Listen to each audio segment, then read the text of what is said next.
fiainan'olona tsy vita mora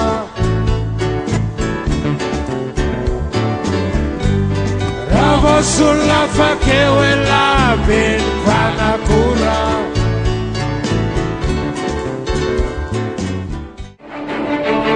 alohan'ny voalohany indrindra aloha dia zaraintsika roa kely vetivety fotsiny ny resaka ny voalohany a iresakatsika amin'ny resaka hoe tamin'ny farantsika nisy voatonona ny anarana atao hoe orinasa na société tao anatin'izay tiana ny manamarina eto rom-piajaina fa nazahoana akom-baovao tanteraka momba an'ireo orinasa izay voatonona teto dia le hoe SICMA sy ny quincaillerie Mirandava ny société Mirandava zany ny SICMA misy anankiroa izy io dia misy ao Tomasinao dia misy aty Antananarivo rehefa natao fanadihadiana taty Antananarivo ny zavatra misy a tsisy ifandraisany amin'ny SICMA ny Tomasina ito zany dia resaka tena hoe mba handrina mihitsy ny hoe tokony ho protégena ny anarany reny ary manana droit ny protéger ny anarany reny a société reny daholy ny rehetra ary droany zany satria ny toe-javatra toy izao ny manahirana ka rehefa voasaringotra ao anatin'ny toe-javatra toy izao a dia lasa voasaringotra amin'ny zavatra tsy manjary izay indrindra ny ijoroana nanaovana amin'ny fanadihadiana hitadiavana ny tena marina ka ametrahana ny resaka eto hoe oka hazava fa ny SICMA any Tomasina ihany zany no an'ilay teratany Karana izay manao an'izay resaka ampimamba izay ny anaran'ilay teratany Karana moa dia averina amintsika fa Moziz Hassan Raza Mohamed izy zany ny tompon'ny SICMA any Tomasina fa tsy mifandray mihitsy amin'ny SICMA aty Antananarivo zay zany dia tsindrina fa telo manarakaraka an'izay dia misy an'ilay hoe quincaillerie Mirandava mazava ihany koa zao a fa efa nazahoana ny vaovao ary vita ihany koa ny fanadihadiana tany Tomasina tany ka tonga soamatsara ny taratasy milaza fa tsy misy ifandraisan'ny quincaillerie Mirandava mihitsy na ny société Mirandava amin'ity teratany Karana izay voatonona teo izay hoe Moziz Hassan Raza Mohamed ity sady tsy actionnaire ao anatin'io izy any tsy manana parakory eo amin'ny orinasa io a ary tsy miditra velively a ao anatin'io ary dia nilaza mihitsy koa zany a ny société fa tsy hafa fa ny tenen'ny société dia na ny SICMA na ninona zany ny teny a ny SICMA tsy le anazy zany dia miteny fa hoe manao zavatra tsy mazava io Karana Moziz Mohamed Raza io hitantsika amin'izay ary le izy fa anisan'ny sehatra anankiray tany am-piandohanana ahitana an'izay resaka sosa zay zao dia fa mametraka ny atao hoe fisandohana samihafa aloha eo anivon'ny anarana orinasa tonotononona fahatany dia izay indrindra ka ny resaka eto tsy ny Karana rehetra tompoko ny resahana miala tsiny fa misy ny Karana mizotra amin'ny ara-dalàna miaina manaraka ny lalàna rehetra fa misy ny Karana tena manaonao foana ka anisan'izay Karana manaonao foana izay ary anisany ankalan'ireo Karana namany ary tsy hitafatafahan'izy ireo mihitsy ny hiteny fa olona tsy mendrika ary manaonao foana mihitsy a ity Moziz Mohamed Raza ity izay teratany Karana ao Tomasina izay ka izay moa zany a tiana tsindriana tsara zany tsy miditra ao anatin'io resaka io mihitsy zany a ny société SICMA aty Antananarivo sy ny quincaillerie Mirandava tsy ao anatin'izany resaka zany a amarinina tsara zany ary lazaina eto a oka hazava fa mazava fa reo ary anisany miteny hoe olona manaonao foana io karana io a ka ny anay kosa izy atao anatinay rehefa misy manaonao foana dia tsy maintsy resahanay a ary tokony ho ampiarina araka ny lalàna raha ohatra ka voapirofo a sy misy zavatra tsy mety ataony a eo anatrehan'izay fa mandoto ny fiarahamoninay Karana eo anivon'ny malagasy sy ny mpiray tanindrazana rehetra manimba ihany koa ny fiaraha-miasa amin'ny lalana tokony izay tokony izorana eo amin'ny fandrarana samihafa ny toe-javatra ohatr'izay ka izay aloha zany tsindrim-piagoavana voalohany a nentina tamintsika ry mpiaino ajaina ny horesantsika dia ny zavatra nataon'ity teratany Karana Moziz Mohamed Raza ity tao 10 pointy tao goavana satria nahoana nisy tamin'ny taona 2016 tany ho any dia nisy olona zany tompona tany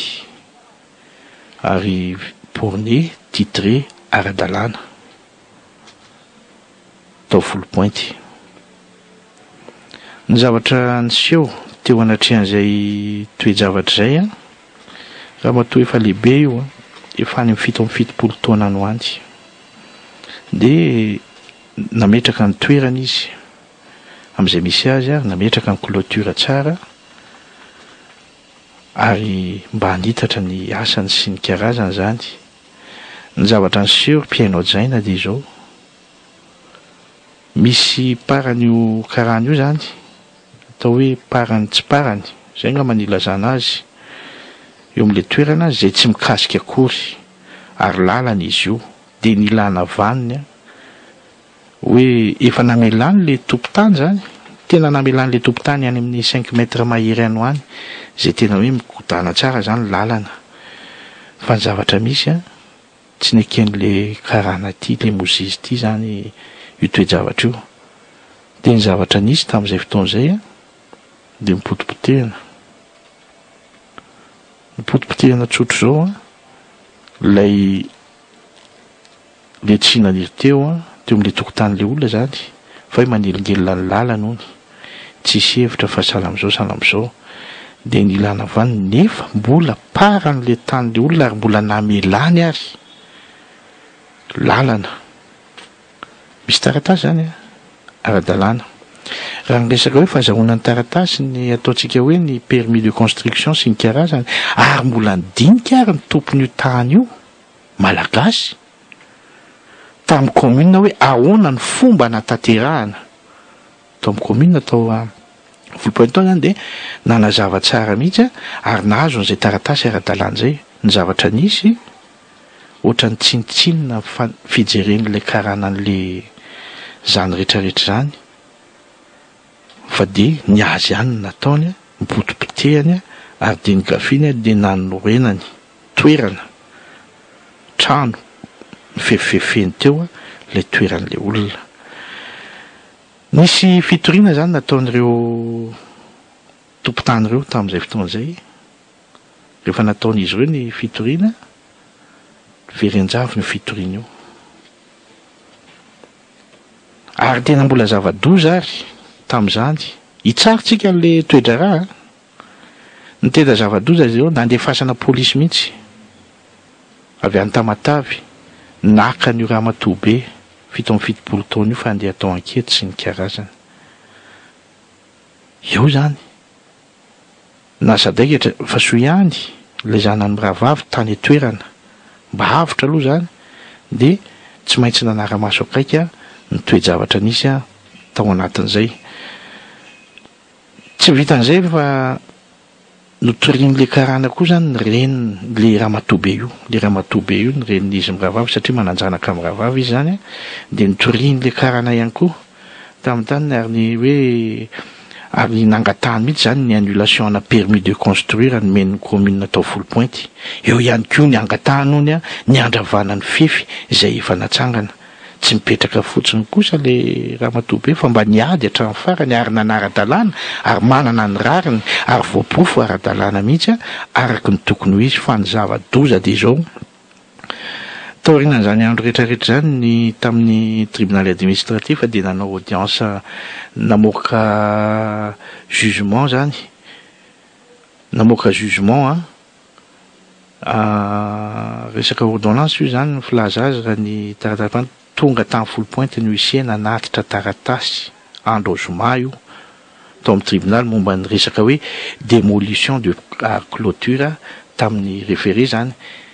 tsy nanaiky an'izany jerevitsika amin'izany le toe-javatra misy tena rapida be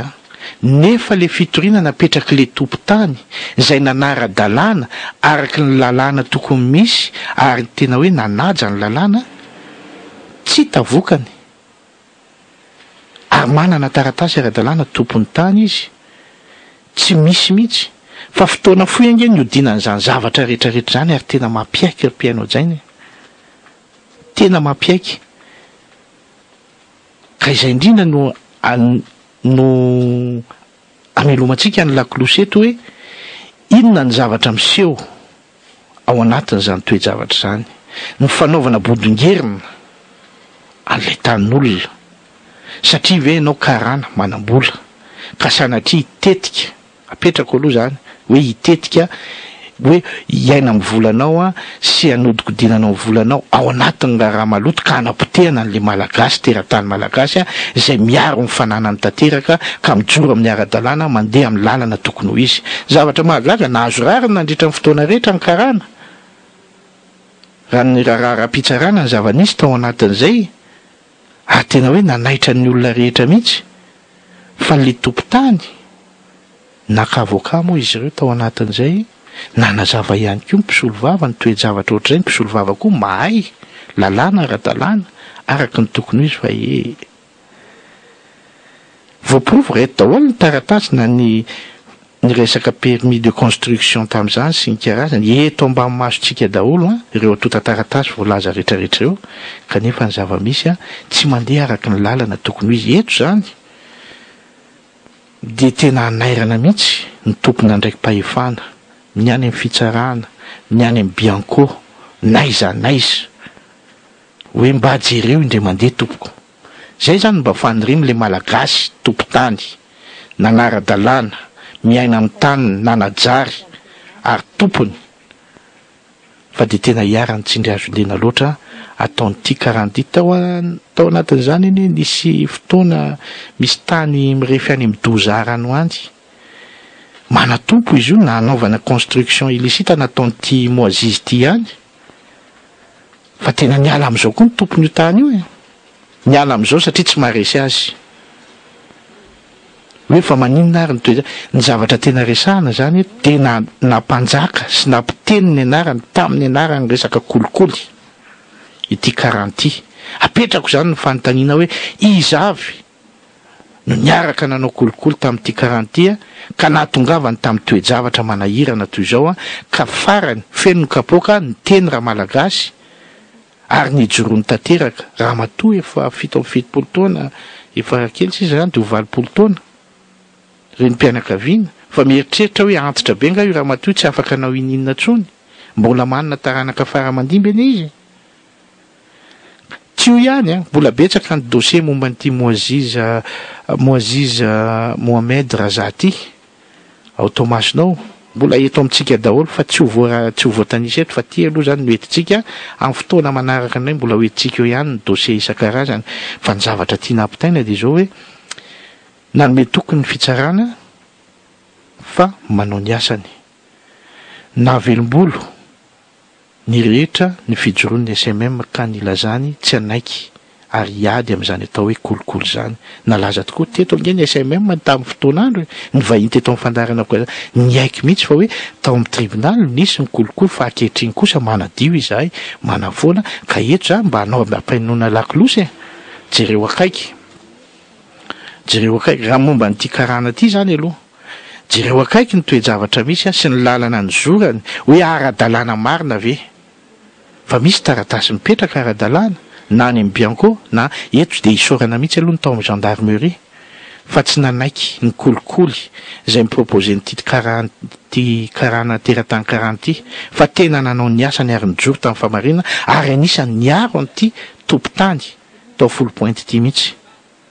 zay aloha zany de zava-dehibe fa izy ireo olona niarana nanao kolikoly ka namoahana ny karazana taratasy sy ny didy maro samihafa zay seho akintsika ao anatin'ny atmosfera ny fitsarana zay toe-javatra rehetrarehetra zay manatena ny fanadiadiana goavana entin'izy ireo eo ihany koa moa ny bianco mbola miatrika an'izay toe-javatra rehetra zay hatramin'izao fa de ao anatin'ny fanadiadiana goavana momba nyity teratany karana zay manao ampimamba sy manao jadona ary mampiasa ny volany mampiteny ny volany ary ataontsika mihitsy ny hoe mividy olona eo anatrehan'izay fanaovana kolikoly maro samihafa izay ka de mba miangavy zany ny fanadiadiana goavana eo anatrehan'izay toe-javatra fa oka re tsy hisy itsony tsy maty manota manatena anareo ao amin'ny fitsarana ny any amin'ny bianco sampandrara samihafa rehetra izay mikasika momba an'izany fa de mijaly loatra ny malagasy mitoetra amin'ny taniny ka lasa ny malagasy indray no mijaly tsy mahita sitraka sy zavatra loza be ny mahazo azy ataon'ny teratany vahiny sasany averiko indray mandeha tsy ny karana rehetra fa ity karana ity zany a fa ity de averika any teny tany am-boalohany na ny karana namany ary de mepanga azy fa olona manaonao foana io a indrindraindrindra amin'ity resaka fanaovana ampimamba ity a ity teratany karana zay antsoina hoe Moaziza Hassan Mohamed Raza ity. Izay ny momba an'iny fa amin'ny azoma de hoentsika ny dosie farany a momba n'ireo mpitory sy ny lalan'izy oran'izy ireo a sy ny teny mafy zay hoentin'izy ireo a ary amin'izay fotoana izay koa mpisolo vavany moa zany a de iteny eto amin'ity fandarana okazava ity a hitondra ny teny farany momba n'ity resaka dosie tao Tomasina ity fa tena mamoehatra ary mpiaino jaina ny zavatra ataon'ireo teratany vahiny sasany a ka mampijaly ny vahoaka malagasy ary ny tena zava-doza de zao ny malagasy zay miray tsikomba ka tsy mahita intsony malagasy mpiray tanindrazana aminy fa jambany adalana ao anatin'ny resaka kolokolo sy ny vola ka lasa tsy mahatsiaro intsony manodidina azy kanefa rehefa mipotra ohatr'izao ny zavatra de zay le hoe ny marina rehefa mipotra mavesatra ary tsy ho zakanao mihitsy mivoaka an'izany marina rehetra izany fa dia amin'ny zoma zany manome fotoanantsika ny mpitory moa eo a ilaza ny zavatra misy rehetrarehetra sy ny toe-javatra rehetrarehetra manoloana an'izay a fa zay ny zava-pitan'ity toe akoatra n'ireo zavatra maro sy ny dosie maro zay mbola eto am-pelantanana momba ny teratany karana mibody tany indrindraindrindra any amin'ny faritry folo pointy sy ao Tomasinao ary ao anatin'izay fampitenenana ny anarany amin'ny anarany kolikoly sy ny zavatra maro samihafa eo izay tsika tsy apanga ny ataontsika hoe ny tompona ndraiky mpahefana fa manetana kosa ny fanadiadiana zay ataon'izy ireo manoloana an'izay ka mba hiposahan'ny marina mba hisitrahany le malagasy tompo-tanindrazana sy tompo-tany mba tena hoe tafajoro amin'ny zavatra marina tamin'ny ediny sy azahoany ny famarinana rehetra sy ny vokatsoany tao anatin'izay toe-javatra rehetra izay. Tsy vita mora raha voasolona fa keo e labeny